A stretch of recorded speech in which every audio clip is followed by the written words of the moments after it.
नागपूरमध्ये सध्या असलेल्या तणावाच्या स्थितीच्या पार्श्वभूमीवर आता मुंबई पोलीस जे आहेत ते अलर्ट मोडमध्ये आलेले आहेत।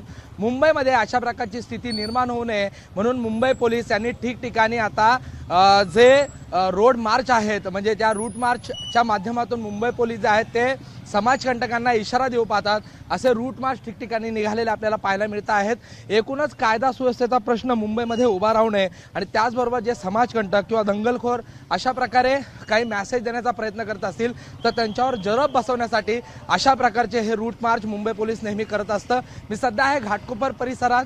घाटकोपरचा चिरागनगरचा हा परिसर बघितला तर अतिशय दाटीवाटीचा आणि संमिश्र असा हा विभाग आहे आणि या ठिकाणाहून आता डीसीपी विजयकांत सागर सर यांच्या नेतृत्वाखाली हा रूट मार्च सुरू आहे। सर, नागपूरची जी घटना आहे त्याच्या पार्श्वभूमीवर आता मुंबई पोलीस देखील अलर्ट आहेत। मुंबईमध्ये शांतता राहावी म्हणून मुंबई पोलीस अशा प्रकारचा प्रयत्न करत असतं, काय सांगाल? सध्या जे सण उत्सव चालू आहेत त्याच्या पार्श्वभूमीवरती आपले बंदोबस्ताची तयारी चालू आहे आणि त्याचे पूर्वतयारीचा भाग म्हणून आज मुंबई पोलीस दलातर्फे विविध ठिकाणी रूट मार्च करण्याचे निर्देश माननीय पोलीस आयुक्त सरांचे होते। त्या निर्देशाप्रमाणे आज घाटकोपरमध्ये आपण हा रूट मार्च घेण्यात येत आहे।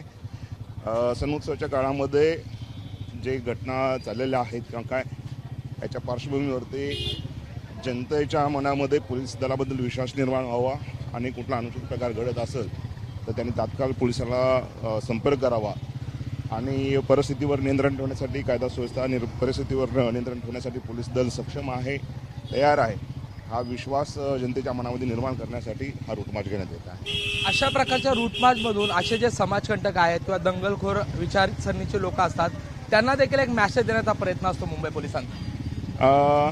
कायदा सुव्यवस्था परिस्थितीवरती नियंत्रण ठेवणं हे प्रमुख काम पोलिसांचं आहे आणि त्या अनुषंगाचा एक महत्त्वाचा भाग म्हणून हा रूट मार्च आहे आणि त्या अनुषंगाने हे आयोजन करण्यात आलेलं आहे। माझ्याबरोबर डीसीपी सागर सर होते, विजयकांत सागर सर होते आणि आपण जर मागे बघितलं तर एसीपी पासलवार साहेब असतील, त्याचबरोबर ठेंगळे साहेब असतील आणि हे सगळेच पाटील साहेब असतील, हे सगळे घाटकोपर पोलीस ठाण्याचे अधिकारी जे आहेत ते या रूट मार्चमध्ये सहभागी झालेले आहेत। घाटकोपरचा जर परिसर बघितला तर सर्व धार्मिक लोकसंख्या या ठिकाणी आहे आणि चिरागनगरच्या परिसरामध्ये ठिकठिकाणी आपण जर बघितलं तर मोठा रहिवासी विभाग आहे आणि अशा सगळ्या विभागामध्ये आता घाटकोपर पोलीस आणि त्याच्याबरोबर MSFचे जवान असतील, राज्य राखीव पोलीस दलाचे जवान असतील, हे सगळे या रूट मार्चमध्ये सहभागी झालेले आहेत आणि या मुंबईमध्ये शांतता सुव्यवस्था कायम राहावी म्हणून मुंबई पोलिसांनी ठिकठिकाणी असे रूट मार्चचं आयोजन केलेलं आहे। कॅमेरा पर्सन हेमंत प्रशांत बडे, ABP माझा, मुंबई। ABP माझा, उघडा डोळे बघा नीट।